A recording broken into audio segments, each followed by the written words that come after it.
Bujiri Gamarua, everyone. Hello, my name is Craig Madden. I'm a proud Bundjalung Gadigal man from the Eora Nation. I'm here today at the University of Sydney on Gadigal land, Aboriginal land. Jinyura Gadigal, this land, this place is Gadigal. It's customary for Aboriginal people to invite guests or visitors onto our land or country. It's a custom that we've been doing for thousands of years. So as a representative of the Metropolitan Aboriginal Land Council and a proud Gadigal man, I'd like to welcome you all onto Gadigal land, Aboriginal land. I'd like to pay my respects to our elders, past, present and emerging. To any visitors from any other nations or any countries, welcome to Gadigal land. To all our Aboriginal brothers and sisters here today, a warm and sincere welcome to Gadigal land. To our non-Aboriginal brothers and sisters here today, a warm and sincere welcome also to Gadigal land, Aboriginal land. The Gadigal clan is one of 29 clans which make up the Eora Nation. It's a nation that's bound by 3 distinct landmarks. So we have the Hawkesbury River to the north, the Nepean River to the west, and the Georges River down to the south. Within the boundaries of those mighty rivers lie the Eora Nation, and the land that we stand on of the Gadigal people, one of the 29 clans of that nation. So on behalf of the Metropolitan Local Aboriginal Land Council members and our Gadigal mob, welcome, welcome, welcome. Thank you.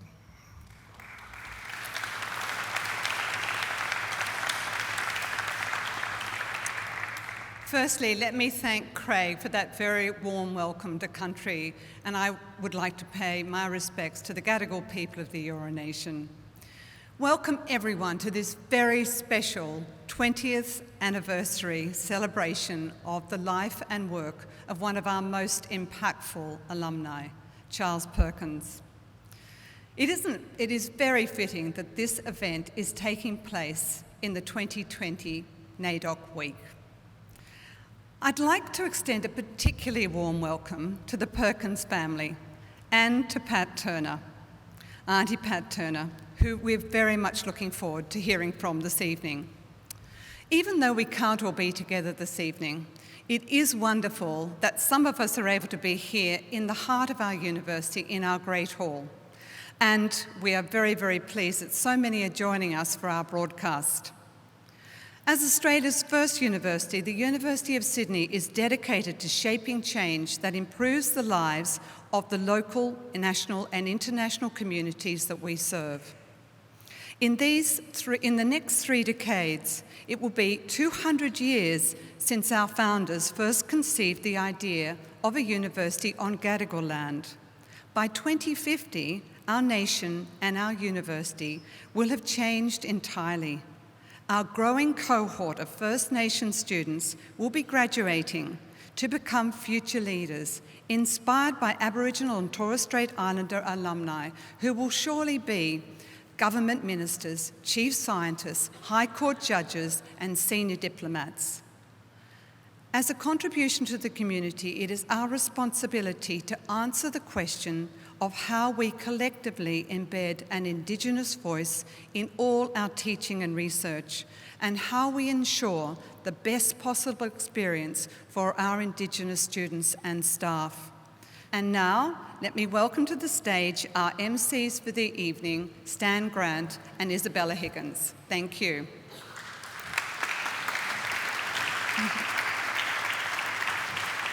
Hi.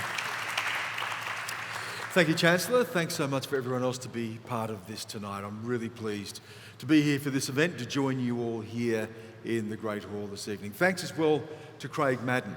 Fantastic welcome to country. And we can acknowledge as well that incredible passing on of tradition from your father, Charles Chicka Madden, to yourself tonight. And it's timely as well that we celebrate the last 20 years of this event and look forward to the next 20 and beyond. Good evening, everyone. It's wonderful to join you for this incredible event, to remember someone who was important in my life and someone who was important to our entire country. And the ABC is proud to be the host broadcaster of the University of Sydney's 20th anniversary of the Dr. Charles Perkins Oration. Well, good evening, Stan, and happy NAIDOC week to everyone. It's such a pleasure to join you here tonight at the University of Sydney's Great Hall. And in 2001, the University of Sydney, in collaboration with the Koori Centre, launched the Dr. Charles Perkins Oration. The last 20 years, it's been delivered annually by a leading spokesperson within the field of Indigenous and non-Indigenous race relations. The Perkins family continue to support and drive this event. It's an acknowledgement of Dr. Charles Perkins' tireless dedication to human rights and social justice for Indigenous Australians. Well, Charles Perkins' life and legacy has also been acknowledged in song by renowned Australian musician Paul Kelly. And Paul invited us into his studio to film this performance for tonight's event.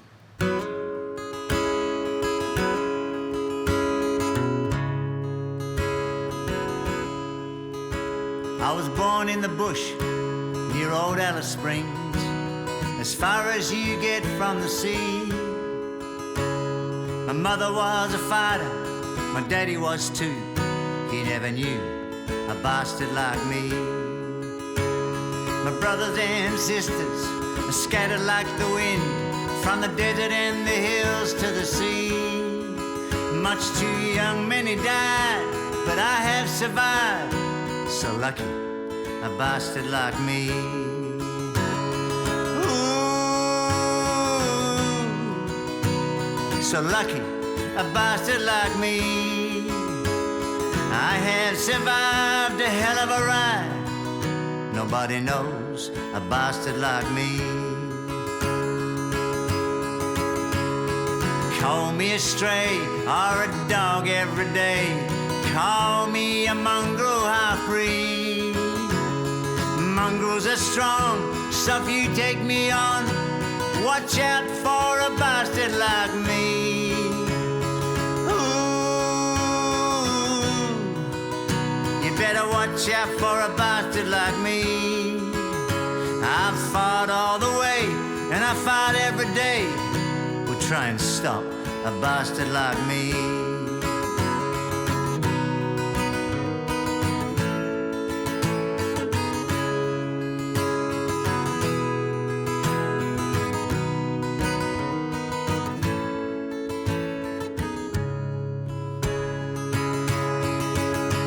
I've taken my licks, I've taken my kicks. I am a man of degree. I wear the scars, I earn them so hard, every day in the lucky country. Ooh, every day in the lucky country. I've taken my licks and I've kicked against the pricks. I'll try and stop a bastard like me.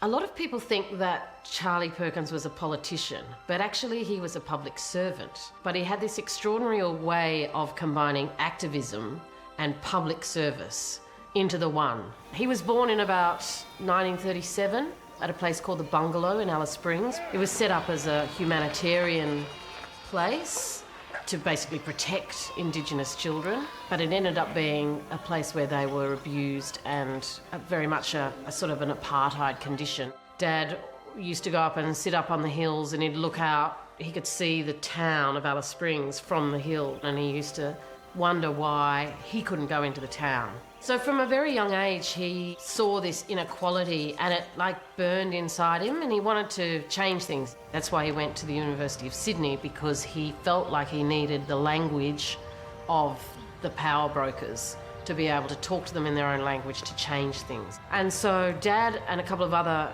university students, people like Jim Spiegelman, got together and formed this group called the Student Action for Aborigines Association. And they decided to get this, what started as a research trip to look at the conditions of Indigenous people in New South Wales. There were cinemas that were segregated, hospitals were segregated, pools were segregated, pubs were segregated, and they named it after the American Freedom Ride. The Freedom Ride really took events about the plight of Aboriginal people to the national platform for the very first time. Of course, Charles Perkins, being one of the two Indigenous people on that freedom ride, was sort of catapulted into the spotlight. After the 1967 referendum, the Commonwealth took power over Indigenous affairs, and Dad decided to move to Canberra because that's where he knew the decisions were going to be made about blackfellas. So I was born in Canberra as a result of that. Aboriginal organisations flourished under his leadership because he believed fundamentally in the principle of self-determination, and the oration is one of those opportunities to hear directly from Indigenous leadership about their vision for the future. So it is unique in that way that it is exclusively Indigenous orators, except, I should say, where Jim Spiegelman, who was a fellow student with Dad and on the Freedom Ride, he participated in the oration that year. This year is the 20th year of the oration, and it's a very special year because of the person giving the oration, and that is Pat Turner. Pat's leadership has ushered in a change in the way that government is going to do business with Indigenous people. It's an extraordinary thing to be able to sit and listen to these people who are, walking the talk and are at the front line of, making change in Australia. And that's certainly Dad's legacy. Well, as you heard there from Rachel, in 1966, Charles Perkins was one of the first Aboriginal university graduates in Australia. His legacy continues to inspire and support Indigenous Australians in university education. My name is Nathaniel Tamwai and I'm from Bardo Island.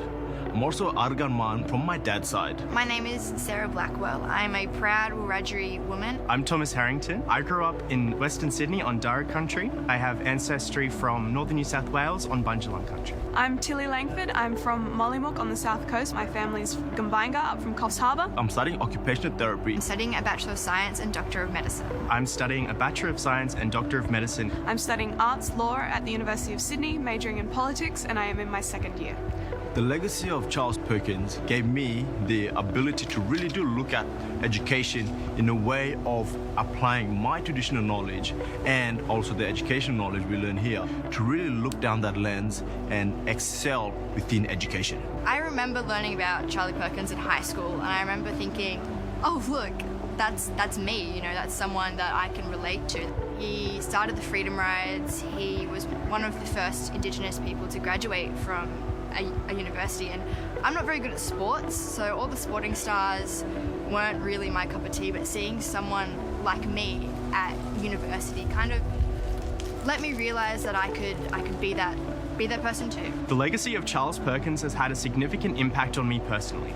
I first learned about Charles Perkins in Year 10 history, and through his legacy, it made me pursue tertiary education at the University of Sydney in particular. During high school, I had an amazing Aboriginal studies teacher who also went to the University of Sydney, and she made sure that all of her students celebrated the legacy of Charles Perkins. When I came to the university myself, I was absolutely amazed when I saw the building that was named after him, because it upheld this really important legacy. Through my work with the university, I was able to travel to Moree last year, where I got to speak to Aboriginal high school students about what university could mean for them. I'm looking to go towards the application of my degree into the remote communities within Australia. I'm planning to go into women's health, specifically Indigenous women's health. I feel like we are underrepresented in the community, and someone that needs to be there to empower us. Once I finish my studies, I hope to use my degree to travel all across Australia and even internationally, providing medical aid for those who need it most. After I graduate, I hope to enact constitutional recognition for Aboriginal people through the work of the Uluru Statement. I also hope to maybe become a politician, perhaps even Minister for Indigenous Affairs, and create some much needed change for Aboriginal people across Australia. And now for an auditory extravaganza. I'd like to welcome to the stage members of the Barawagul Choir, hosted by the Sydney Conservatorium of Music. This cross-cultural choir brings together the first people of Sydney and non-Indigenous members of the University of Sydney community to share in stories through song. And the song they're going to perform tonight is called Ilalu, which is a Gamilaray word that means a long time ago, and it also means a long time ahead. So please enjoy this performance from the Barawagul Choir.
And thank you to the Baregal Choir. It's a fantastic performance, and that theme of a long time ago and a long time ahead resonates with the themes in past orations. Since its inception, since 2001, Indigenous Australian leaders have been invited to deliver the Dr. Charles Perkin oration.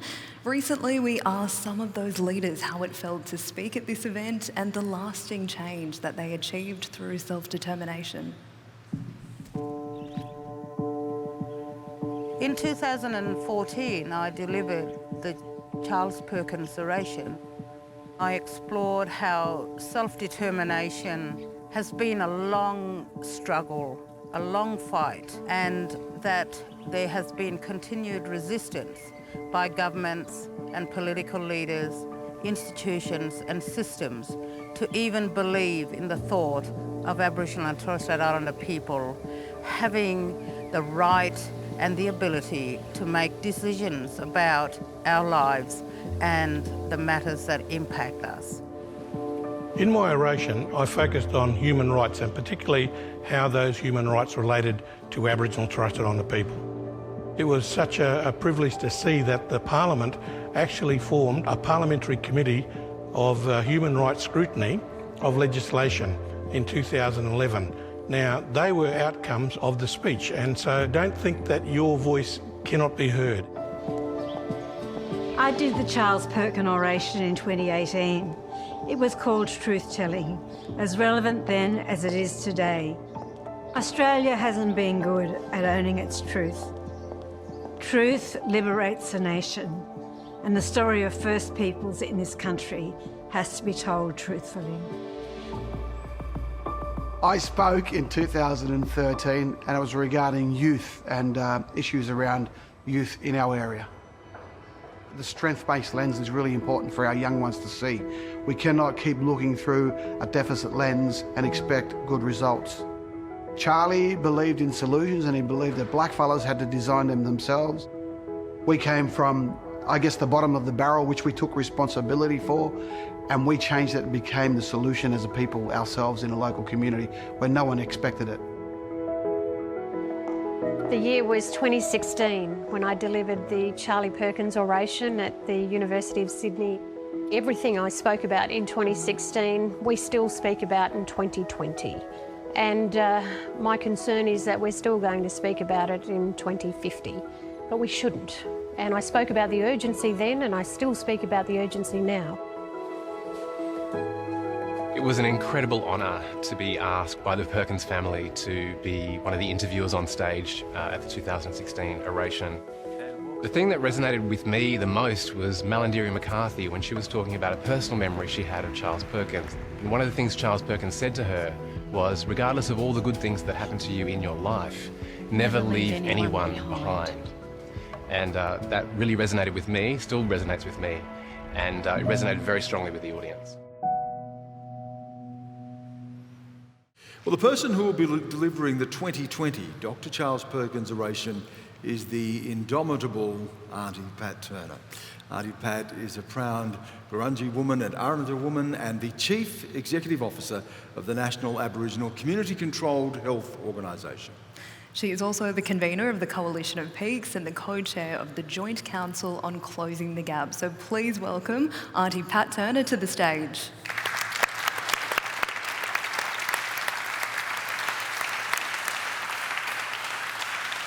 Thank you very much. Thank you. Urta. Hello, my name is Pat Turner. I am very honoured to deliver this year's Charles Perkins oration. I acknowledge the Gadigal people of the Eora Nation, the traditional owners and custodians of this land, and pay my respects to their elders past and present.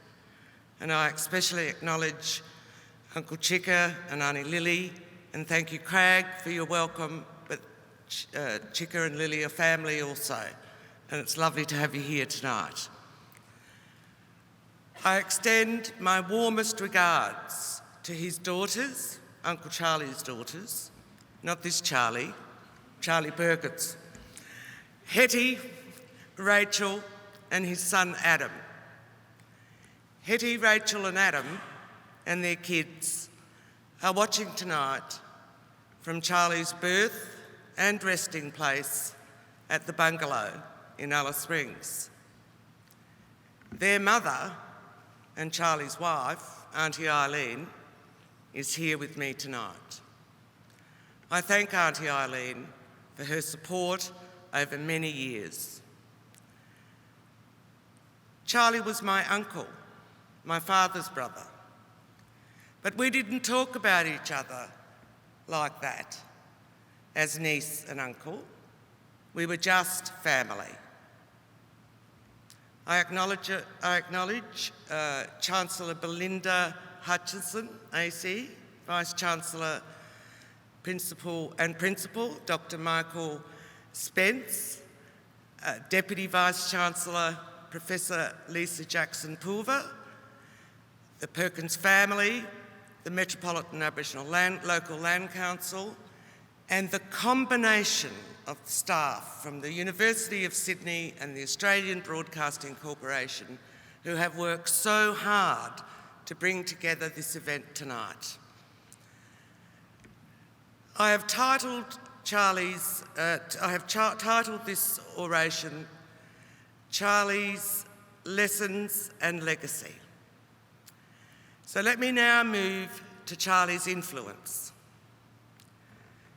Charlie is as much an inspiration to me now as he was when I was a kid. I remember when he would come home to Alice Springs and tell stories of the fight for the civil rights of Aboriginal people. Charlie would be talking to us under the shade of a tree outside Nana's house about his latest battles. A child of 12, I would be hanging back a bit. I can't get too close to the adults, but I was close enough to take in every of Charlie's words and take in as much as I could in terms of what he was saying. I was in awe and I was proud. In awe as Charlie was taking on the country, taking on the fight for equality for our people in a way and on a scale that had not been seen before. And proud that being a part of Charlie's family, I was already a part of the story of change. In his stories, Charlie would set out what he saw as the difficulties Aboriginal people face today and tomorrow. He set out those difficulties with courage and fire to imagine a better world despite them. And it was under that tree that he talked through the cultural, legal and moral changes that needed to take place in Australia and the courage required in order for us to create a better world.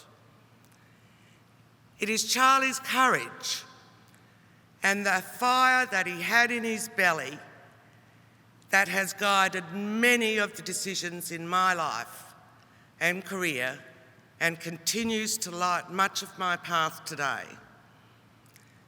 To the nation, Charlie is remembered as a man who dedicated his life to achieving justice for Aboriginal and Torres Strait Islander people, a renowned activist and fearless spokesperson. To me, Charlie will always be the man who came home to Alice Springs and talked to us under the shade of the tree,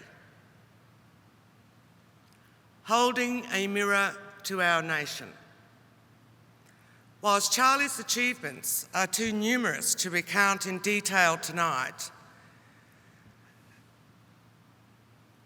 his life does provide many lessons for us trying to follow in his footsteps. An early lesson that stands out is the need to mobilise the media, to tell stories of hope for our own people and to call out the nation for its appalling treatment of First Nations peoples.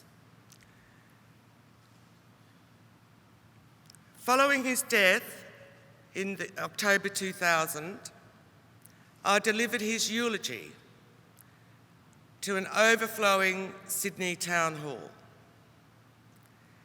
In that tribute, I spoke from the heart and my head when I observed that Charlie held a mirror in front of this country and exposed the discrimination and racism of our people that our people endured. Charlie knew that for Australia to face up to the plight of our people, that they had to be shown what was already right there in front of them. This desire led to both the formation of the Student Action for Aborigines group and the decision to organise a bus tour of Western New South Wales towns. His role in instigating the Freedom Ride in 1965 changed mindsets in mainstream Australia. The Freedom Ride showed the nation the poor state of Aboriginal health, education and housing. But through the media, Charlie and his comrades also highlighted discriminatory barriers which existed between Aboriginal and white residents. Through the effective use of television, Charlie managed to get a national audience to face up, to turn the mirror on our nation. Challenging the consciousness of Australia through the Freedom Ride made Charlie the early spokesperson for our people, and to many non-Indigenous people, a mischief maker. Not that he was ever too fussed about what white Australians thought of him, except of course his wife, who we all love. But Charlie was always working to mobilise our own people. He wanted Aboriginal people to see what we deserved more, that we deserved more, should demand more, and could be more. As Charlie said, the Freedom Ride was not for the white people, but to tell Aboriginal people that they didn't have to be second class. He said, quote, "I wanted to say, don't cop shit when you don't have to." And I think they listened. Charlie would reflect to me later how important the media was in changing our nation's treatment of our people. But the trick, he said, was to make sure you were in and challenging today's news, but not to do it in such a way that meant you were tomorrow's fish and chips wrapping. Knowing the systems you are seeking to change. Perhaps Charlie's greatest lesson for us, though, is the need to know and understand and be part of systems you want to challenge and change. If we look back at each of the major developments in Indigenous affairs policy since the 1960s, Charlie was always there. He was there because he knew how to change and influence policy. Charlie understood that achieving equality for Aboriginal and Torres Strait Islander people required more than governments just providing funding for housing, health and essential services and employment and education of our people, important as this is. He understood that a solution was also required to the structural problem caused by our people being excluded from the colonial institutions established to govern Australia. Charlie knew too that it was vital that Aboriginal people had to be fully involved in running Aboriginal affairs. To do so, and to do so well. Charlie first set out to study and learn about the system he wanted to change. Here, at university, Charlie chose to study political science because, in his words, he wanted to investigate the institutions of government, how they operate, who operates them, and how you can run an Aboriginal organisation as a pressure group. Charlie instilled this lesson in me at an early age. I had caught the train from Alice Springs with Nana Hetty to watch Charlie graduate in 1966. As I stood here on the grounds of the University of Sydney, watching Charlie, I knew I had to pursue my own education for the same purpose. Charlie knew that to truly challenge the deeply ingrained ways of bureaucracy and to make the system that was designed and intended for our people's benefit to truly work for our benefit, he had to do it from the inside of government.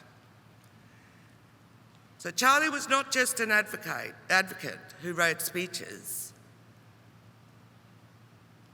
who wrote articles and carried flags at rallies. He chose to engage with governments directly, to step inside the tent. In doing so, he became the first Aboriginal person to head an Australian government department. Charlie saw being in government inside the tent as a means of being able to channel funding directly to our communities and to influence policy at the highest levels of decision making. And he encouraged me to pursue that same objective. Like Charlie, I too have spent a great deal of my career inside government. Drawing on his lessons, I used much of this time to observe, campaign, take opportunities for our people where I could,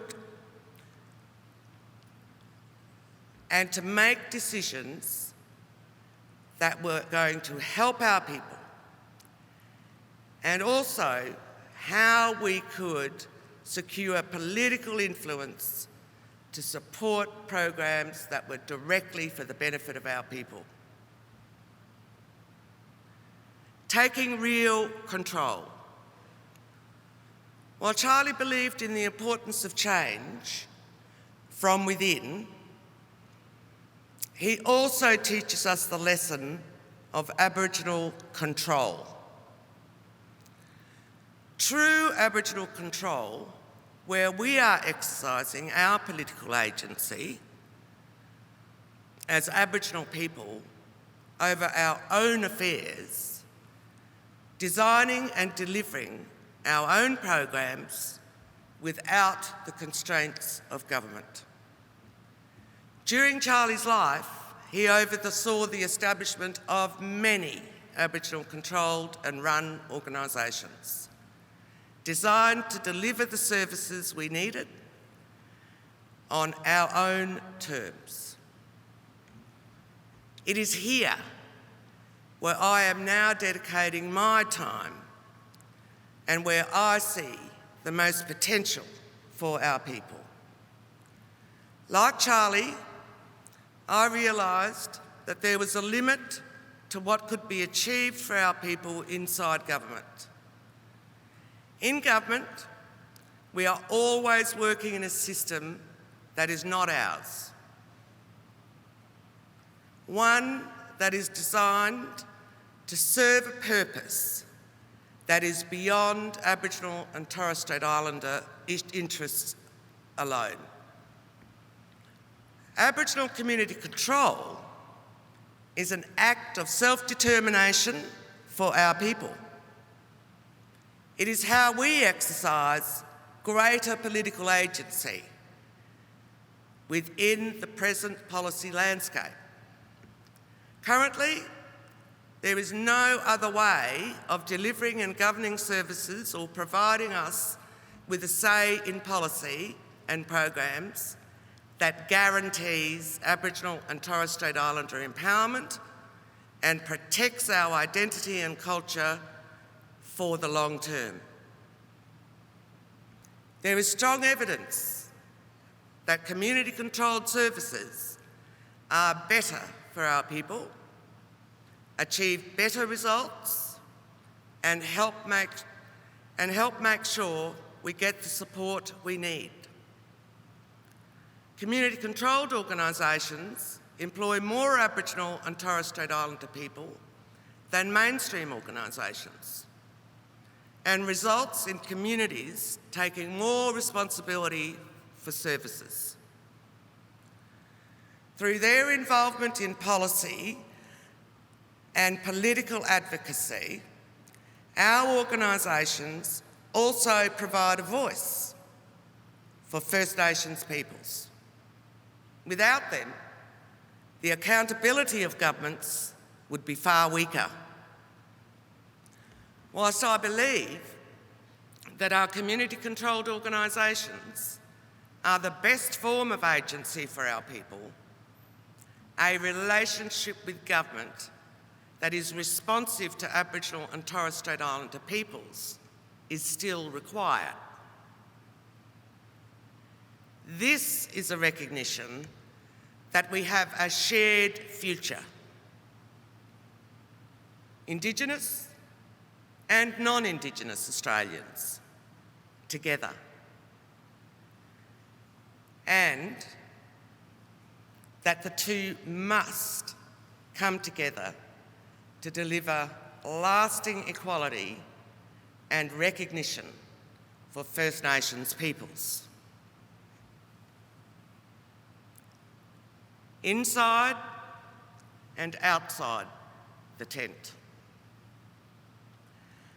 The lessons I learnt from being inside government and the lessons and importance of Aboriginal community control, Charlie's lessons, are being brought to bear in a new partnership between the Coalition of Aboriginal and Torres Strait Islander community-controlled peak organisations and all Australian governments. The Coalition of Peaks are made up of nearly 55 in fact, national and state and territory community-controlled peak organisations. We formed as an act of self-determination and came together to be formal partners with all Australian governments on closing the gap. Their headline policy about achieving equality for our people.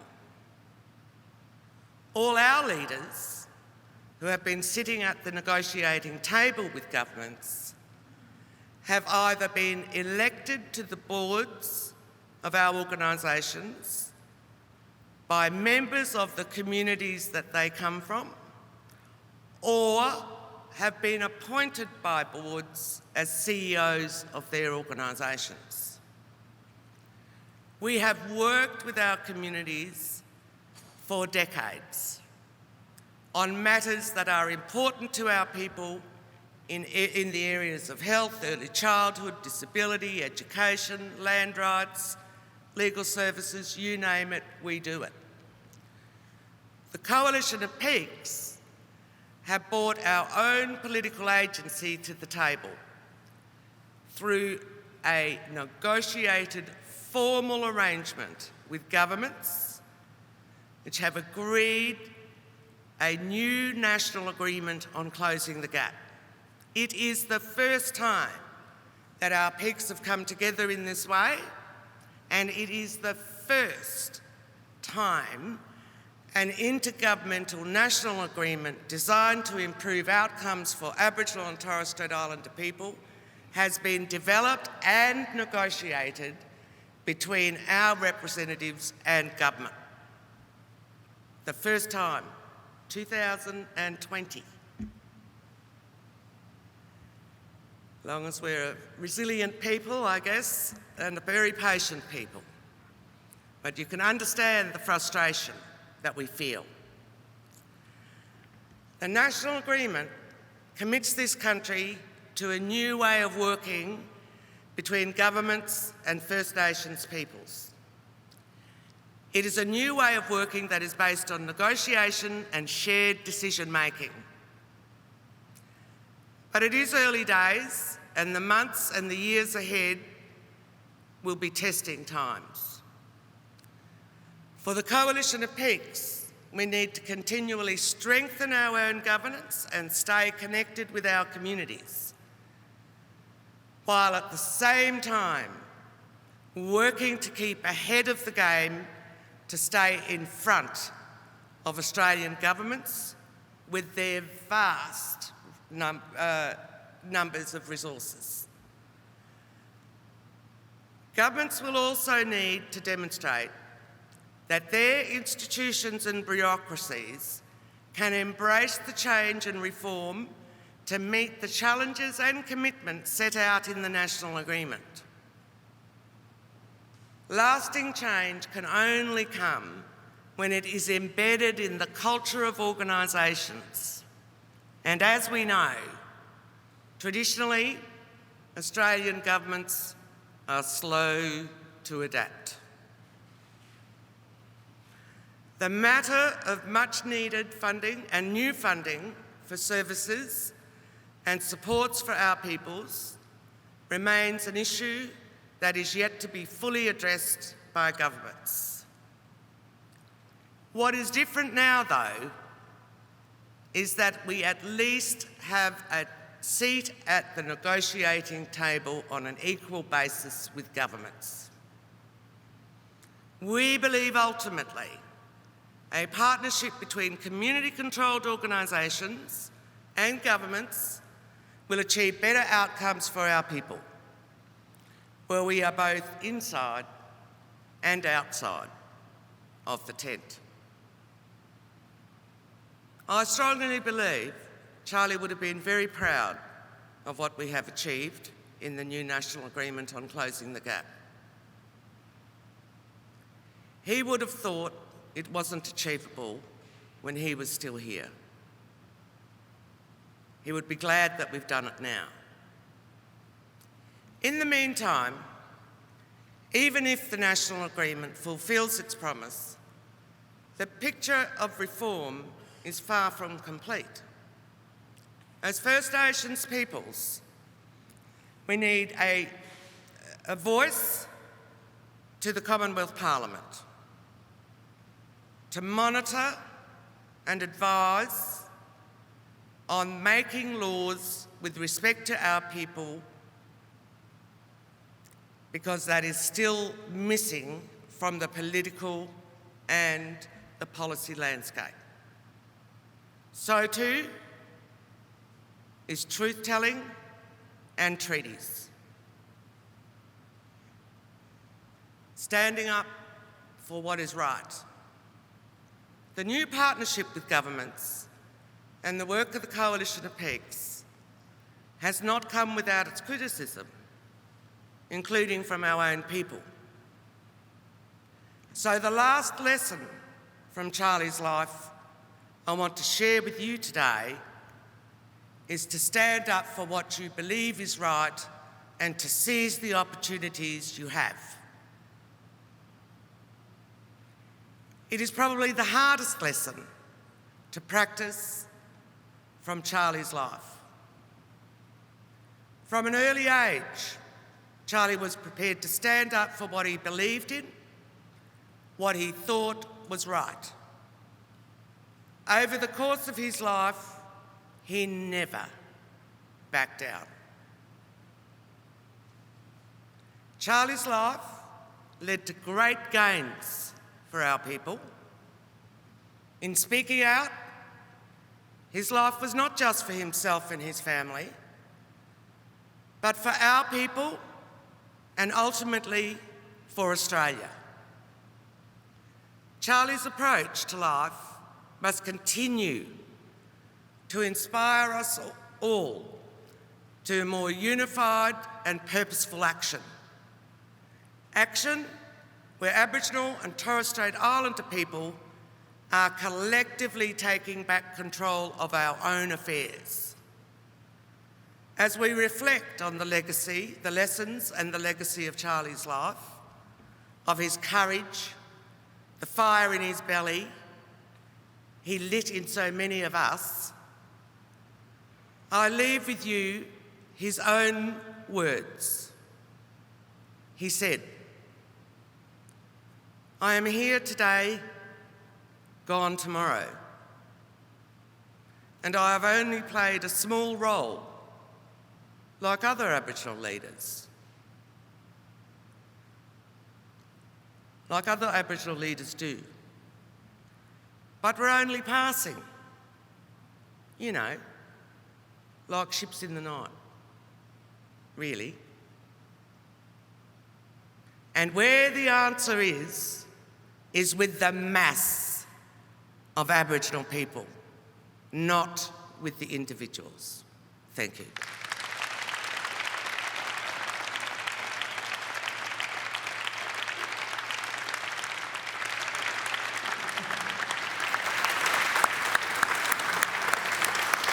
Fantastic, fantastic.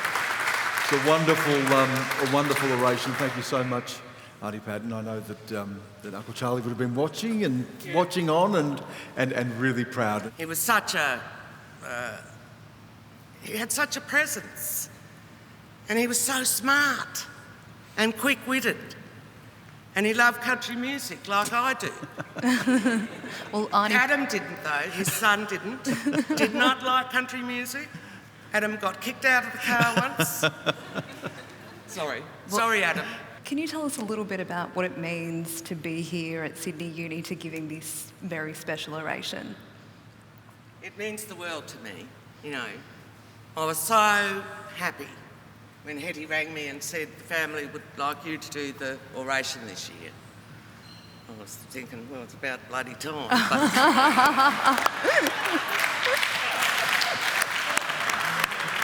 No, I didn't. Thank you. Thank you, Auntie Pat. Thank you so much. Thank you, everyone. Thank you, Auntie Pat. And thank you so much as well for joining us for the Dr. Charles Perkins Oration 20th anniversary. It's been an honour to be here and to host this event as well. Absolutely. I couldn't agree with you more, Stan. It's been a real honour. And to complete the evening, please welcome Sydney's own tribal warrior performers.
God.